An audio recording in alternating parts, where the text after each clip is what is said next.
कर पाते।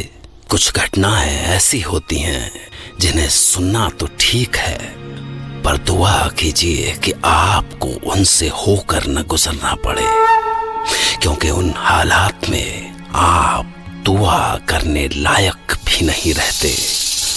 मैं डॉक्टर नागर, पेशे से मनोवैज्ञानिक और पैशन से ह्यूमन माइंड का फैन, आपके पास लेकर आता हूँ मुझसे मिले कुछ लोगों की आप बीती, कुछ घटनाएं जिन्हें सुनकर आप सोचने पर मजबूर हो जाते हैं।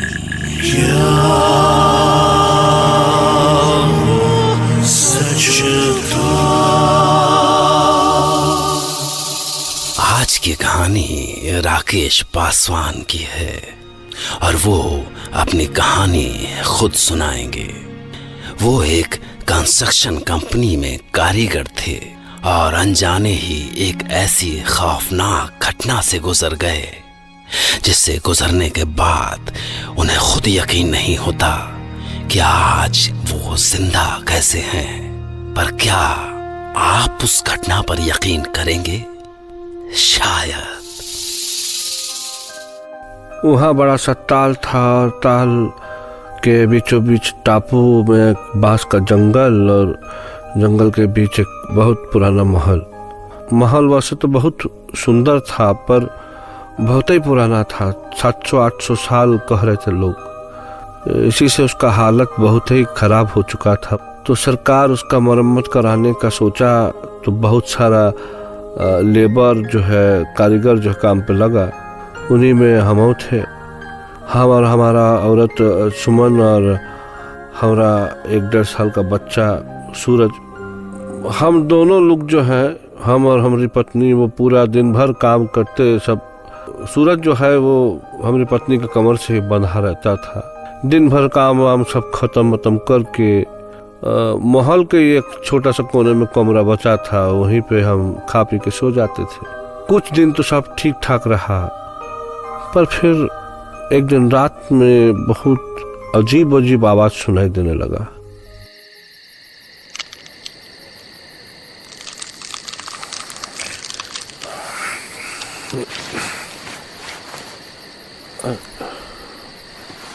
सुमन, सुमन, हो सुमन, सो गई का?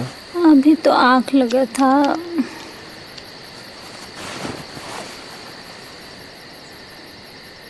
सुनो तो, तुमको कुछ सुनाई दे रहा है? का? सुनो, कैसा कटकटा रहा है। ऐसा जान पड़ता है जैसे कोई दांत से पत्थर काट रहा हो। नहीं लगता है तुमको? क्या कह रहे हो? बांस का कितना जंगल है यहाँ। हवा से बांस रगड़ता है तो होता है ना ऐसा आवाज। अब सो जाओ भी, हमका भी सोने दो। अरे नहीं रे सुमन, हमरा तो मन कुछ और ही कह रहा है। सो जाओ। जाने सुमन नींद में थी या उसको सचमुच लगा कि बांस का आवाज है, पर हमरा मन नहीं माना और हम वहां से उठ के बाहर की तरफ निकले। चारों ओर खूब अंधेरा, बस बाहर से चांद का रोशनी आ रहा था और भी बहुत हल्का सा। उस वक्त हमरा बांस के जंगल में जाने का हिम्मत नहीं पड़ा, तो हम मोहल्ले में इधर उधर जाके देखे।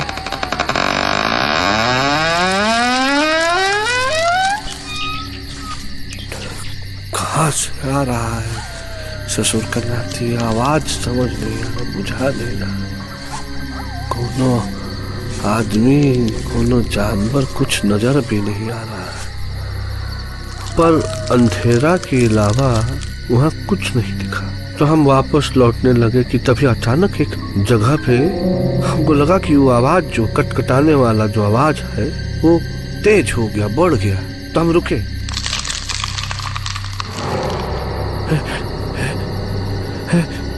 ये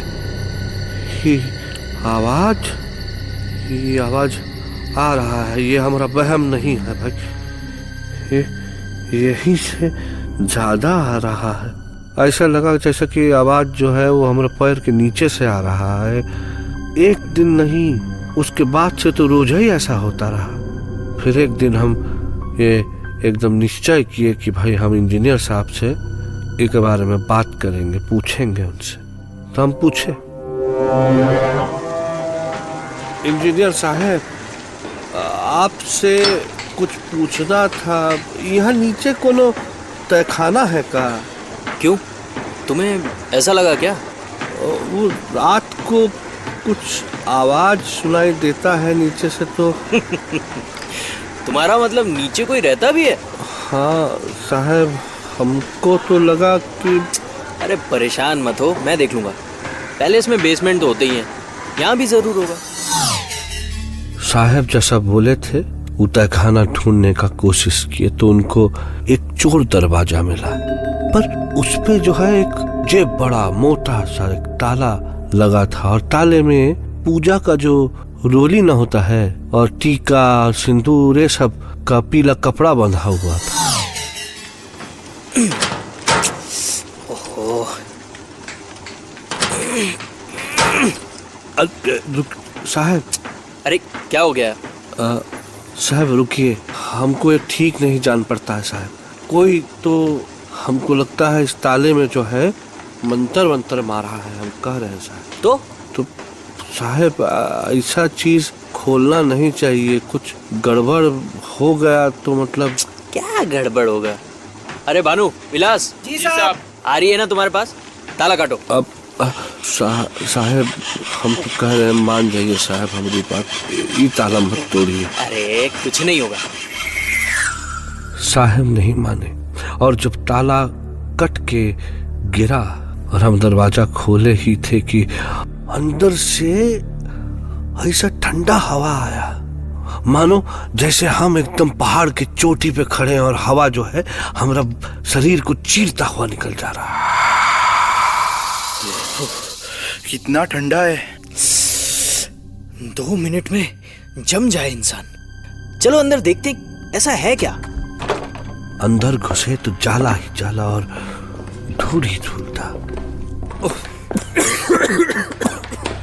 कितना धूल है, कितना धूल है। पर एक बात बहुत अजीब था, हमको किसी का सांस लेने का आवाज साफ सुनाई दे रहा था वहां। और जैसे ही हम पलटे, अचानक जोर से दरवाजा हिला। ऐसा लगा जैसे कोई था वहां जो दरवाजे से टकरा के बाहर की तरफ जोर से निकल के भाग गया। ये क्या था? कुछ समझ में नहीं आ रहा साहब, कोई जानवर रहा होगा। जानवर इतना बड़ा और किसी को दिखा भी नहीं? कुछ और होगा साहब। जानवर होता साहब तो फिर बरसों से बंद तहखाने में जिंदा कैसे रहता साहब? अरे बकवास मत करो, कुछ और होगा। उस दिन क्या हुआ किसी को कुछ समझ नहीं आया, पर उसके बाद से हमारा जीना हराम हो गया। रात भर वही आवाज आता रहता, कभी बिल्कुल हमारे पास, जैसे कोई